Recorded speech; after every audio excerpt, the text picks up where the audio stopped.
नमस्कार, मैं हूं सुनील यादव और आप देख रहे हैं दी ओनली पॉजिटिव, केवल सकारात्मक। यहां आपको मिलेंगी केवल सकारात्मक खबरें।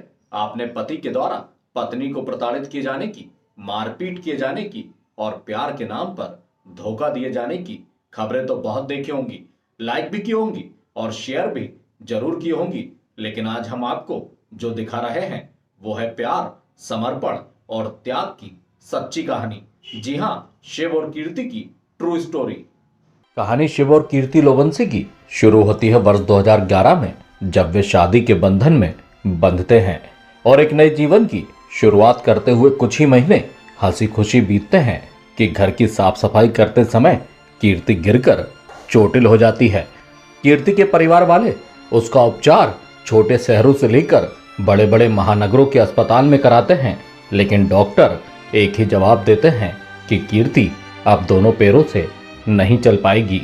ये सुनकर आम परिवार जहां बेटे की दूसरी शादी करने का विचार मन में लाते हैं, वहीं कीर्ति के ससुराल वाले मतलब सास ससुर जेठ जेठानी उसकी सेवा करने लगते हैं और शिव भी दूसरी शादी नहीं करने का निर्णय ले लेता है। लेकिन कीर्ति को हमेशा ये खलता है कि जिन सास ससुर जेठ जेठानी की सेवा उसे करनी चाहिए वो उनसे सेवा करा रही है और कीर्ति धीरे धीरे घर के अधिकांश काम सीख लेती है। शिव भी उसका साथ देता है और घर को इस प्रकार तैयार करता है कि उसके काम करने में परेशानी ना हो। बात यहीं खत्म नहीं होती है। वर्ष 2018 में कीर्ति एक बच्चे को भी जन्म देती है जो आज 3 साल का हो चुका है और जिसका नाम शरद है। वहीं शिव अपनी पत्नी को कभी भी पैर नहीं होने का एहसास नहीं होने देता है और बाइक से घुमाने से लेकर फिल्म दिखाने, ढाबे पर खाना खिलाने सहित अन्य आयोजनों में भी लेकर साथ जाता है, जो यह साबित करता है कि इस कलयुग में भी ऐसे पति हैं जो अपनी पत्नी से इतना प्रेम करते हैं कि उनका हर परिस्थिति में साथ देते हैं, ना कि साथ छोड़ देते हैं। सुने शिव और कीर्ति की जुबानी उनकी सच्ची कहानी। मैं कीर्ति लोबंसी हूँ। ये मेरे पति शिव शंकर लोबंसी।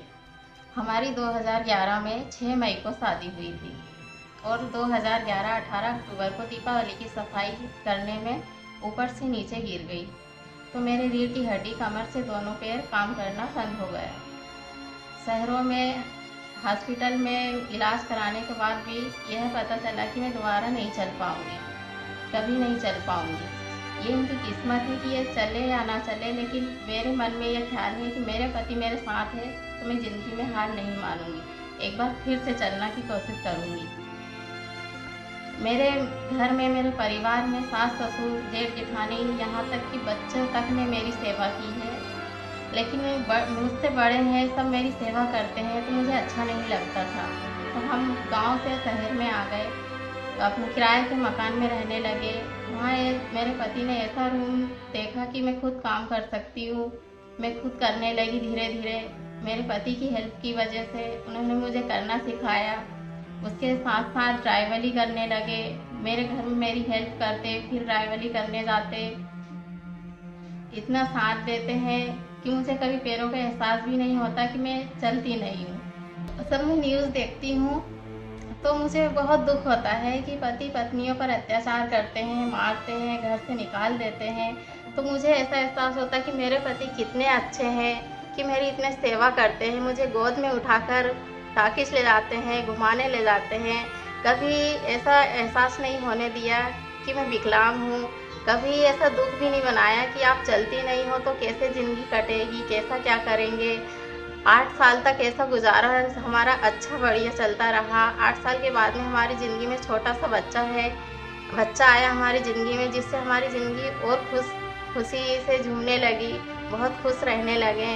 लड़का है आज 3 साल का, बहुत अच्छा है लड़का, दोनों पैर से बिल्कुल स्वस्थ है, चलता है। मैंने ये सोचा था कि कहीं ऐसा ना हो कि मेरी वजह से मेरा भी बच्चा विकलांग हो जाए, लेकिन मेरे पति ने मुझे इतनी हिम्मत दिलाई कि ऐसा क्यों सोचती हो, लड़का बिल्कुल स्वस्थ होगा, बच्चा जो भी होगा स्वस्थ होगा। उनकी हिम्मत से मैं आगे बढ़ी और बच्चा स्वस्थ है। और मैं यही चाहती हूँ कि सभी पति अपने पत्नियों का साथ दें उनको, क्योंकि ये दुर्घटना तो सभी के साथ हो सकती है, चाहे वो लड़का हो या लड़की हो, पति हो या पत्नी हो, किसी के साथ भी दुर्घटना हो सकती है। लेकिन आप सभी को अपने दुर्घटना हो या एक्सीडेंट हो, कुछ भी हो, उन्हें सामने रखते हुए उनका साथ निभाना चाहिए। यह नहीं कि उन्हें हाथ छोड़ दिया जाए। मेरे को जब डॉक्टर ने भोपाल में डॉक्टर साहब ने शर्मा जी ने बताया, वो बोले ये नहीं चल पाएगी, तो मेरे को बड़ा दुख तो हुआ कि देखो यार, बच्ची नई दुल्हन और मतलब शादी के 4 महीने बाद ऐसा हो गया, तो मेरे को तकलीफ़ तो हुई। और मेरी धर्म पत्नी है, तो मेरे को दुख हुआ। तो सर मैं मतलब 2 घंटा मैंने कम से कम सोचा कि अब क्या करें। तो मेरे को ऐसा लगा कि यार बेचारी के ऊपर तो वैसे ही मतलब दुख का पहाड़ आ गया है, और मैं उसको छोड़ूँ या लेके आऊँ, छोड़ूँ तो मेरे को अच्छा नहीं लगेगा, मतलब समाज को भी अच्छा नहीं लगेगा, और वो तो बेचारी कैसे मर गई। इस कारण मैंने सोचा यार इसको मैं साथ दूँ। तो अब साथ देते देते मेरे को 11 साल हो गया है। अगर मेरे को बहुत अच्छा लगता है कि किसी को साथ दो तो अच्छा लगता है। और मेरा जो कहना है कि जो आजकल मैंने जो देखा है टीवी न्यूज़ पे देखता हूँ मैं कि ये टू व्हीलर दहेज वगैरह में दुल्हन को जलाना, पत्नी को, ये मेरे को अच्छा नहीं लगता। तो मेरा मतलब ये है कि शायद मेरे से देख के 2 बच्चे 4 बच्चे समाज के सुधरे तो मेरे को अच्छा लगेगा। तो उस हिसाब से मैं मेरी धर्मपत्नी की सेवा करता हूँ और मेरे को अच्छा लगता है।